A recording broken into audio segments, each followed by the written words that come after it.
एक अनाथालय में मैं गया था। वहां के बच्चों को वो धर्म की शिक्षा देते हैं। तो मैंने उनसे पूछा क्या सिखाते होंगे, क्योंकि मैं तो समझ ही नहीं पाता कि धर्म सिखाया जा सकता है। असंभव है ये बात। सिखाया जा सकता होता तो 5000 साल हो गए, अब तक आदमी धार्मिक हो गया होता। और हमने सब बातें तो सिखा दी है। एक एक आदमी जानता है कि ईश्वर है, आत्मा है, मोक्ष है, फला है, ढिका है, कर्म है, ये है, वह हर आदमी जानता है। लेकिन कोई आदमी धार्मिक नहीं हो गया इस वजह से। बल्कि ये जो इस तरह की बातें जानने वाले लोग हैं बड़े खतरनाक हैं। इस तरह के जानने वाले लोग हमेशा उपद्रव में ले जाते हैं, अधर्म में ले जाते हैं। जो आदमी रोज गीता पढ़ता है कल वो मस्जिद जलाने की सलाह दे सकता है। जो आदमी रोज मस्जिद में नमाज पढ़ता है वो कल मंदिर में आग लगाने की सलाह दे सकता है। बड़े खतरनाक लोग हैं। इनका ये जो ज्ञान है, ये ज्ञान कोई प्रेम नहीं लाता दुनिया में। ये ज्ञान कोई दुनिया में शांति नहीं लाता, युद्ध लाता है, हिंसा लाता है। तो ये ज्ञान तो धार्मिक बनाता नहीं किसी को। फिर भी आप क्या सिखाते हैं? तो उन्होंने कहा आप आए और बच्चों से पूछ लें। मैं गया, उन्होंने खुद ही पूछा ईश्वर है। उन सारे बच्चों ने हाथ उठा दिए। उनको सिखाया था, उनको परीक्षा देनी थी। उनको बताया गया था जब हम पूछें ईश्वर है तो तुम कहना हाँ ईश्वर है। उन्होंने हाथ उठा दिए। वे हाथ बिल्कुल झूठे हैं। उन बच्चों को कोई भी पता नहीं कि ईश्वर है या नहीं, लेकिन वे हाथ उठा रहे हैं। बुनियाद रखी जा रही है असत्य की। इसी बुनियाद पर उनके जीवन भर का भवन खड़ा हो जाएगा।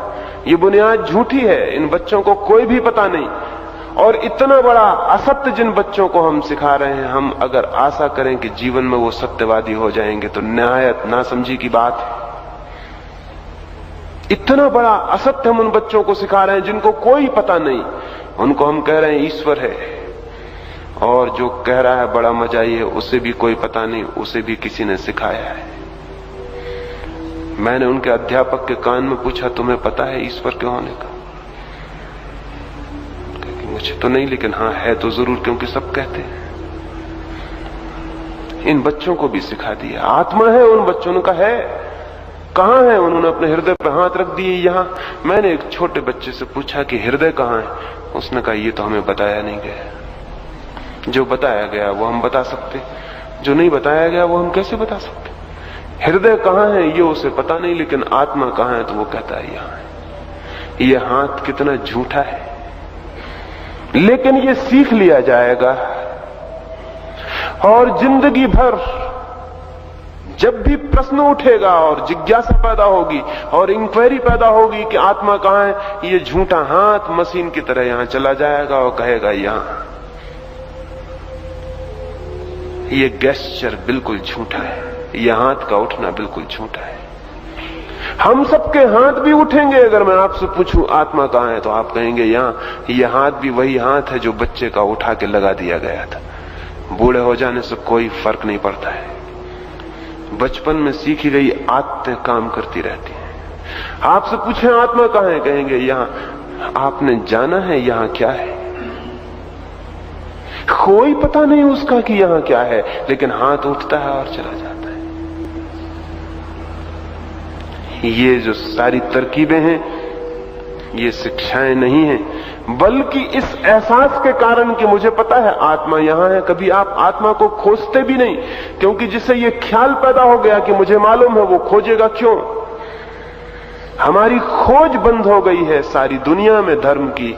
इस कारण से नहीं कि नास्तिक बढ़ गए हैं, इस कारण से नहीं कि विज्ञान बढ़ गया है, इस कारण से नहीं कि लोग बुरे हो गए हैं, कलयुग आ गया है। सब निहायत बेवकूफी की बातें हैं। बल्कि इस कारण कि धार्मिक लोगों ने शिक्षा दे दे के हमारे मन इतने ज्ञान से भर दिए कि हमारी खोज बंद हो गई, हमारी इंक्वायरी बंद हो गई। इसका जिम्मा नास्तिकों पे नहीं है, न भौतिकवादियों पर है। इसका जिम्मा धार्मिक शिक्षकों पर है, रिलीजियस टीचर्स पर है, जो सिखाया जा रहे हैं कि ये है, ये है, ये है, और जो ये भी सिखाते हैं कि संदेह मत करना नहीं तो भटक जाओगे। विश्वास कर लेना हम जो कहते हैं उस पर। ये जो सिखा रहे हैं लोग, ये जो ज्ञान देने वाले लोग हैं, ये है शत्रु मनुष्य जाति के। इन्होंने हमारे हृदय को, हमारे मस्तिष्क को ऐसे थोथे शब्दों से भर दिया है जिनकी कोई प्रतीति हमें नहीं है, और तब हम एकदम उधार आदमी हो गए हैं, बारूद, जिनके अपनी कोई आत्मा नहीं है। जिनके पास होगी कैसे? जिसके पास अपना कोई ज्ञान नहीं है, उसके पास अपनी कोई आत्मा, अपना कोई बल होता है। जिसका सब ज्ञान दूसरों से आता हो, वो भीतर एकदम सत्वहीन हो जाता है, इम्पोटेंट हो जाता है। उसके भीतर कोई बल नहीं रह जाता, वो कुछ भी नहीं जानता है। उसकी सारी दीवारें ज्ञान की खींची जा सकती हैं और उसको पता चलेगा कि तो मैं नहीं जानता हूं। धोखा अपने को दिया जा सकता है ऐसे ज्ञान से, लेकिन ऐसे ज्ञान से न कभी कोई मुक्त होता है, न कभी कोई सत्य को जानता है।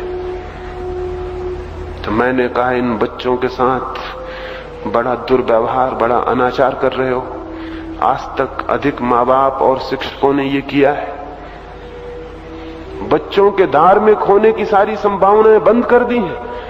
इसके पहले कि उनकी जिज्ञासा पैदा हो, हम उनके शब्द पकड़ा देते हैं, वो शब्द से तृप्त हो जाते हैं। वो तृप्ति झूठी है, और उस तृप्ति की वजह से फिर उनकी खोज बंद हो जाती है, उनकी प्यास समाप्त हो जाती है। क्या करें? शब्दों को हटा दें अपने मन से। आपके भीतर एक लपटती हुई प्यास पैदा होगी जानने की। ज्ञान को हटा दें और आपका अज्ञान आपके प्राणों के भीतर एक प्यास बन जाएगा कि मैं जानूं, क्या है मैं जानूं। ज्ञान का भ्रम टूट जाए तो ज्ञान की यात्रा शुरू होती है, और जो ज्ञान के खूंटों से बंधे रहते हैं उनकी कभी यात्रा शुरू नहीं होती। तो पहला निषेधात्मक काम है ज्ञान से छुटकारा। छूट जाओ तो हमको खुशी होती, क्योंकि अज्ञान से छूटने में हमारे अहंकार की तृप्ति होगी। और मैं कहता हूं ज्ञान से छूट जाओ तो बड़ी घबराहट होती, क्योंकि ज्ञान तो हमारा अहंकार है। अहंकार से छूटने में बड़ी बेचैनी होती कि अगर मैंने ज्ञान छोड़ दिया, मैं हो गया अज्ञानी। कल 4 लोग कहते थे, पंडित जी आप जानते हैं, और मैं खुद ही कहूं मैं कुछ नहीं जानता तो बड़ी मुश्किल हो जाएगी। कल 4 लोग पैर छूते थे, कहते थे तपस्वी हैं, ज्ञानी हैं, वही कहेंगे करिए तो खुद ही नहीं जानते। सारी कठिनाई वहां अहंकार की है। तो ज्ञान छोड़ने वाले को साहसी होना पड़ेगा इस दंभ को छोड़ने का, और एक क्षण में यह हो सकता है। इसके लिए कोई पहाड़ नहीं खोदने पड़ेंगे। ये बोध आ जाए कि सच में जो जानता हूं उसमें मेरा कितना है जो मैंने जाना है, इसकी थोड़ी सी परख और सारा भवन गिर जाएगा, जैसे ताश के पत्तों का भवन हवा के एक झोंके में गिर जाए। उससे ज्यादा श्रम नहीं पड़ेगा, क्योंकि भवन के नीचे कोई बुनियाद नहीं है, कोई आधार नहीं है, अधर में लटका हुआ भवन है। तरकीब है मन को कंडीशन करने की, जो हजारों साल से धर्मगुरु, राजनीतिक उपयोग कर रहे हैं और आदमी को गुलाम बनाए हुए हैं। पावलव हुआ रूस में एक वैज्ञानिक, उसने जिंदगी भर कुत्तों के ऊपर कुछ प्रयोग किए। एक कुत्ते को वो रोज रोटी देता है, रोटी सामने आती तो कुत्ते के मुंह से लार टपकने लगती। स्वाभाविक है, रोटी सामने हो, कुत्ता भूखा हो, लार टपकेगी। लेकिन वो साथ ही साथ जब रोटी खिलाता तो साथ में एक घंटी भी बजाता जाता। 15 दिन बाद रोटी तो नहीं दी उसने, सिर्फ घंटी बजाई, कुत्ते के मुंह से लार टपकने लगी। अब घंटी बजने से और कुत्ते के मुंह से लार टपकने का कोई प्राकृतिक संबंध नहीं है। रोटी के साथ तो प्राकृतिक संबंध है, लेकिन घंटी के साथ क्या संबंध है? लेकिन 15 दिन में संबंध स्थापित हो गया, एक फॉल्स रिलेशन, एक झूठा संबंध पैदा हो गया। रोटी दी जाती थी, साथ में घंटी बजती थी, दोनों के बीच संयोग हो गया कुत्ते के मन में। रोटी और घंटी साथ साथ ख्याल में आ गए। अब रोटी मिलती थी तो घंटी बजती थी, तो घंटी बजेगी तो रोटी मिलेगी, ऐसा मन में संबंध हो गया। 15 दिन बाद घंटी बजती है, कुत्ते के मुंह से लार टपकने लगी। घंटी के साथ रोटी का ख्याल संयुक्त हो गया। इसको पावलोव ने कहा ये बड़ी क्रांतिकारी खोज थी। इसके इंप्लीकेशंस, इसके अंतर्गर्भित अर्थ बहुत गहरे हैं। एक छोटे से बच्चे को ले जाते हैं आप एक मंदिर में और कहते हैं ये भगवान है। बच्चे को कोई भगवान वहां दिखाई नहीं पड़ता। अगर बच्चे को दिखाई पड़ता होता तो आपको बताने की कोई जरूरत न पड़ती। आप हाथ जोड़ते हैं और बच्चे से कहते हैं हाथ जोड़ो। अगर बच्चे को भगवान दिखाई पड़ रहे होते तो वो खुद ही हाथ जोड़ लेता। आपको बच्चे को तो दिख रहा है कि पत्थर की एक मूर्ति रखी। बच्चे को तो सच्चाई दिख रही होगी, आपको भला भगवान दिख रहे हो। बच्चा आपकी तरह भी बेईमान नहीं हो गया है। बच्चा आपकी तरह चालाक भी नहीं है। बच्चा भी कंडीशनड भी नहीं है। अभी उसके दिमाग को कुछ पता नहीं, सीधा साफ। उसको तो दिखाई रहा होगा कि एक पत्थर की मूर्ति रखी, और अगर आप बाधा न दो तो हो सकता है पत्थर की मूर्ति उठा के घर ले आए, खेल खिलौना बना ले। बच्चे को कोई कठिनाई नहीं होगी, सीधी सीधी बात है। लेकिन आप कहते हैं कि भगवान है। पिता को बच्चा मानता है बड़ा आदरणीय। वो जो कहते हैं जरूर ठीक कहते होंगे, जो जानते हैं जरूर ठीक जानते होंगे, क्योंकि उनकी बात पर शक करने का मतलब पिट जाना, परेशान होना है।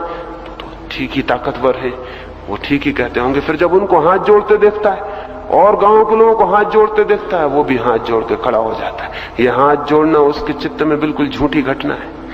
इसका उसके प्राणों से कोई संबंध नहीं, इसका उसके अनुभव से कोई नाता नहीं। फिर रोज रोज ये क्रिया चलती है। 25 वर्ष का वही जवान उस मंदिर के सामने से निकलता है तो उसके हाथ उठ जाते हैं। ये वही घटना है जो कुत्ते के मुंह से लात टपक गई घंटी बजते देख के। इसमें कोई फर्क नहीं है, इसमें कोई भेद नहीं है। ये कंडीशनिंग है, ये चित्त को बांधने की तरकीबें हैं और कुछ भी नहीं। इसमें न भगवान के प्रति हाथ उठ रहे हैं, न कोई भगवान से संबंध है इस बात का। कोई नाता नहीं है इससे भगवान का, इसका धर्म से कोई संबंध नहीं है। ये तो सिर्फ 25 वर्ष की शिक्षा, संयोग। अब वो भयभीत हो गया। मेरे एक मित्र हैं, मुझसे बात करते थे, उनकी बात समझ में आ गई तो जिस मंदिर के सामने से निकल के वो रोज नमस्कार करते थे, उनकी बात समझ में आ गई होगी तो वो एक दिन बिना नमस्कार किए निकल गए। सांझ को मेरे पास आया और बोले बड़ी मुश्किल हो गई। 20-25 कदम तो मैं हिम्मत करके चला गया कि ना करूं नमस्कार, लेकिन 20-25 कदम के बाद मुझे एकदम पसीना आने लगा और हृदय घबराने लगा। क्या 30 वर्षों से निरंतर नमस्कार करता था, कहीं भगवान नाराज ना हो जाए। और मैं भी कहां के चक्कर में पड़ गया, किस बात में पड़ गया। और फिर मैंने कहा कौन देखता, और आपको पता भी क्या चलेगा कि मैंने किया कि नहीं। मैं वापस लौटा, मैंने धीरे से नमस्कार किया और फिर दफ्तर चला गया निश्चिंत शांत होके। मैंने उनसे कहा मैंने कभी कहा नहीं कि तुम छोड़ देना नमस्कार करना। मैंने तो ये कहा कि तुम समझ लेना कि नमस्कार करना है क्या है, और अगर ये ख्याल में आ जाएगा तो तुम्हें पता भी नहीं चलेगा ये कब छूट गया है। ये इस भांति हमारा जो चित्त है उसको हम समझ रहे हैं ये ज्ञान और धर्म को जान लिए वाला चित्त है, इसमें कुछ भी नहीं जाना हुआ है। इसी भांति हमने शब्द सीख लिए, शास्त्र सीख लिए, मंदिर सीख लिए, प्रार्थनाएं पूजाएं सीख ली, सारी झूठी। इनका हमारे प्राणों के अंत से कोई संबंध नहीं, इसका हमारी आत्मा से कोई संबंध नहीं, और इसीलिए तो हम झूठे आदमी की तरह जमीन पर खड़े हुए। तो पहली बात, शब्द से, शास्त्र से, ज्ञान से जो सिखाया गया है उसके प्रति ये बोध जग जाना चाहिए। वो ज्ञान नहीं है, वो सत्य नहीं है, वो केवल शिक्षा है, उधार बासी दूसरों की। उसमें मेरा अपना कुछ भी नहीं है। और अगर ये स्मरण आ जाए कि उसमें मेरा अपना कुछ भी नहीं है तो दीवारें गिर जाएंगी, वो भवन गिर जाएगा, और तब नए भवन को खड़े करने की जगह खाली हो जाएगी। मैं नहीं जानता हूं, ये जानना पहला सूत्र है। मैं नहीं जानता हूं सत्य को, स्वयं को, सर्व को, कुछ भी नहीं जानता हूं। टोटल इग्नोरेंस है, पूरा अज्ञान है, कुछ भी नहीं जानता हूं। ये बोध पहली सीढ़ी है, फिर इसके बाद कुछ हो सकता है। इस बोध के ऊपर, क्योंकि सत्य है ये बोध, निश्चित तथ्य है ये हमारी वास्तविक दशा है, तो ये आधार बन सकता है। फिर इसके ऊपर कुछ भवन खड़ा किया जा सकता है। फिर हम पूछ सकते हैं कि मैं कैसे जानूं, फिर हम पूछ सकते हैं कि मैं क्या करूं कि जानना हो सके। अभी तो नहीं जानता हूं। वेजनर एक बहुत बड़ा संगीतज्ञ हुआ जी। उसके पास एक युवक संगीतज्ञ आया और वेजनर से बोला, प्रभावित हुआ हूं तुम्हारी कला से मैं, और तुम्हारे निकट रह के संगीत सीखना चाहता हूं। वेजनर ने कहा, मित्र, पहले तो कहीं और संगीत नहीं सीखा है? उसने कहा, मैंने सीखा है, 5 वर्षों से अभ्यास करता हूं, इसलिए आपको कठिनाई भी कम होगी मुझे सिखाने में। वेजनर ने कहा, तुम गलती में हो, कठिनाई ज्यादा हो गई। तुमने जो सीखा है पहले उसे भुलाना पड़ेगा, इसलिए फीस दुगनी होगी। जो लोग बिल्कुल अनसीखे आते हैं, उनसे जितनी फीस लेता हूं उससे दुगनी तुमसे लूंगा।